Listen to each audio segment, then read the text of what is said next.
சொல்லுங்க. பேசுங்க. வின்னியா கிருஷ்ணமாச்சாரி. நான் ட்ரெஸரி ஆஃபீஸராக இருந்தேன். இப்போ எங்கள் வீட்டில் ஒரு நிகழ்ச்சி நடந்தது. சௌராஷ்டிராவில் நடக்கக்கூடாததெல்லாம் நடந்துச்சு. என் ஒய்ஃபுக்கு கேன்சர் இருந்துச்சு.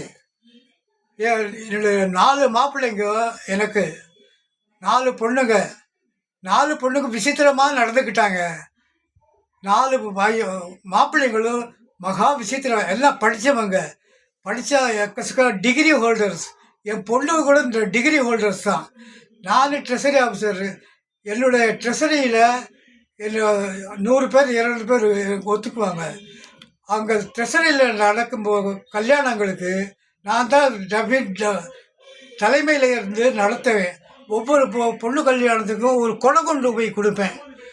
அப்புறம் அந்த அசோசியேஷன் 1ஆம் தேதி வசூல் பண்ணி கொடுப்பாங்க. அந்த மாதிரி என்னை ட்ரெஸரியில் என்னை தன்னுடைய தங்கச்சி போல், தன்னுடைய மாமனார் போல் ரொம்ப குடிச்சல் போல் நடத்துவாங்க. 100 பேரும் என்னை மாமா மாமான்னு கூப்பிடுவாங்க.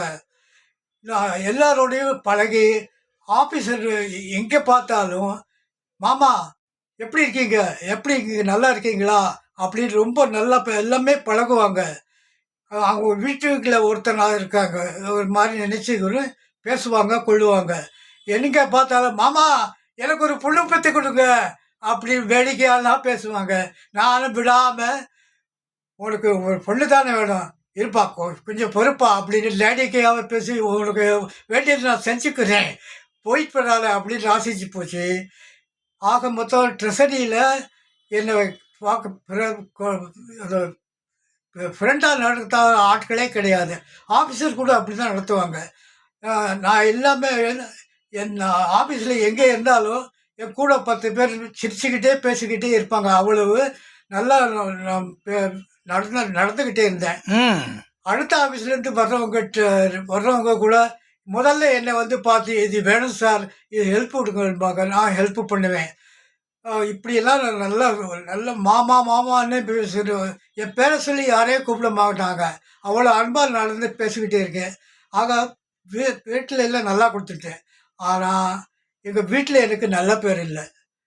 சௌராஷ்டிராவில் ரொம்ப மட்டமான ரூல்ஸ் எல்லாம் வச்சுருக்காங்க. ஏன்னா மாப்பிள்ளைக்கு தகவல் பெரிய கடவுள் மாதிரி நினச்சிக்கிட்டு மாப்பிள்ளை வந்தால் மாப்பிள்ளை கூப்பிடுவாங்க. இப்போ மாமனார் பெரியவராக இருப்பார், அவர் எதுக்கு நின்றுக்கிட்டு பேசிக்கிட்டு இருக்க மாட்டாங்க. அவனே உட்காந்துக்கிட்டு மரியாதை இல்லாமல் பேசுவாங்க. ஆனால் எனக்கு இதெல்லாம் பிடிக்கல. பெரிய ஆட்களுக்கு ஒரு மரியாதை இல்லாமல் இப்போ பேசுகிறாங்க அப்படின்னு. ஒரு மரியாதை வந்தால் என்னை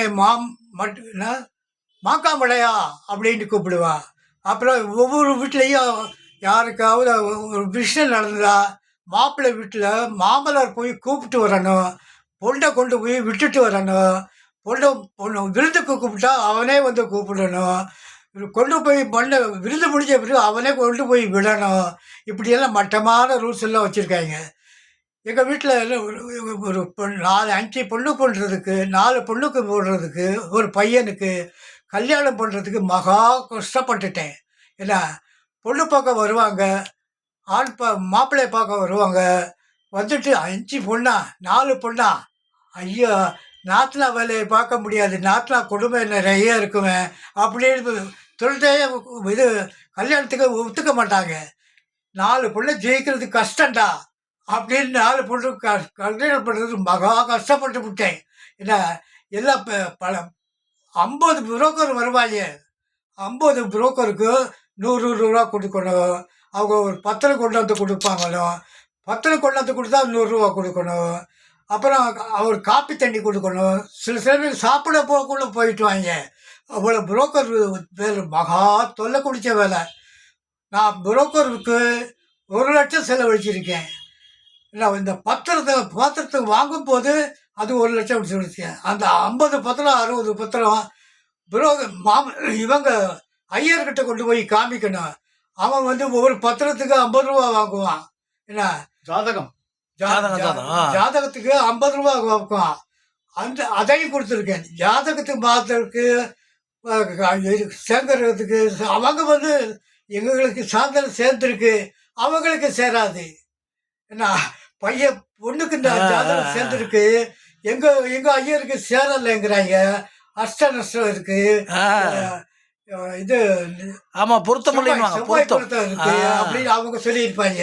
ஆனா எங்க ஜாதகம் இது செவ்வாய் பொருத்தம் நல்ல பொருத்தங்க, செவ்வாயில நல்ல பொருத்தம் இருக்கு, கெட்ட பொருத்தம் இருக்கு அப்படின்னா இவன் பணம் ஆகிருமா? அவங்க அங்கம்மா பாவனீங்க. நான் வந்துடுத்து ஜாதகம் காமிக்கிறதுக்கு மாத்திரம் கிட்டத்தட்ட ஒரு 20 வருஷம் அலைஞ்சிருக்கேன். ஒவ்வொரு பொண்ணுக்கும் 10 நாள் ஜாதகம் காமிக்கிறதே அலைஞ்சிருக்கேன். ஜாதகம் காமிக்கிறதுக்கு 2 லட்சம் கொடுத்துருக்கேன். இல்லை அமையல. அப்புறம் இப்படியே எனக்கு 4வது பொண்ணுக்கு 31 வருஷம் ஆயிடுச்சு. என்ன மூணாவது பொண்ணுக்கு அது 30 ஆயிடுச்சு. 1வது பொண்ணுக்கு மாத்திரம் அது 20 எப்படி அதிர்ஷ்டமாக முடிஞ்சது. எப்படின்னா அடுத்த வீட்டில் என் ஃப்ரெண்டு இருந்தார். அவர் ஆஃபீஸ் ஃப்ரெண்டு. அவர் இதில் ஹவுசிங் யூனிட்டில் ஃப்ரெண்டு. நான் ட்ரெஸ்ஸில் ஃப்ரெண்டு. ஹவுசிங் யூனிட் கணக்கு பார்க்க மாதம் வருவார். ஹவுசிங் யூனிட்டில் வர ரெண்டட் போய் எவ்வளோ வருங்க? ஹவுசிங் யூனிட்டில் ரெண்டட் பில்டிங் வந்து 1000 இருக்குது. ஒவ்வொரு டிபார்ட்மெண்ட்லேயும் இருப்பான். மெடிக்கல் டிபார்ட்மெண்ட்டுக்காரன் இருப்பான். அந்த அக்கௌண்ட்டு ஒவ்வொரு அக்கௌண்ட்லேயும் எவ்வளோ வசூலாகிருக்கு அப்படின்னு கேட்பாங்க. அதை எடுக்கிறதுக்கு ட்ரெஸரிக்கு வருவாங்க.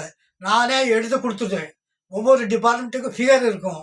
அந்த ஃபிகர் எடுத்து அவர் வருவார். இப்படியே எனக்கு 30 வருஷம் ஃப்ரெண்டு. அவர் என்ன பண்ணாருனா 30 வருஷம் என்னோடய ஃப்ரெண்டு. அவங்க அண்ணனுக்கெல்லாம் அவங்க தம்பிகளுக்கெல்லாம் பொண்ணு பார்க்கணும்பாங்க. சரி எங்கிட்ட 2 ஜாதகம் கொடுப்பா அப்படின்னு நான் கேட்பேன். அவளும் நான் ஜோஸு நான் ஒரு பொண்ணை கூட ரெக்கமெண்ட் பண்ணேன். யார்? என்னோட ஃப்ரெண்டுக்கு அண்ணன், ஃப்ரெண்டுக்கு தம்பி, அவருக்கு ஒரு பொண்ணு கூட ரெக்கமெண்ட் பண்ணேன். அது எங்கள் ஆஃபீஸில் வேலை போகிற பொண்ணு. அதுக்கு ரெக்கமெண்ட் பண்ணேன். அதாவது என்ன ஆச்சுன்னா அந்த பையன் வந்து பேங்க்கில் வேலை பார்க்குறான், மேனேஜரு. ஆனால் குட்டை 4 அடி. ஒரு நிமிஷம் மட்டும்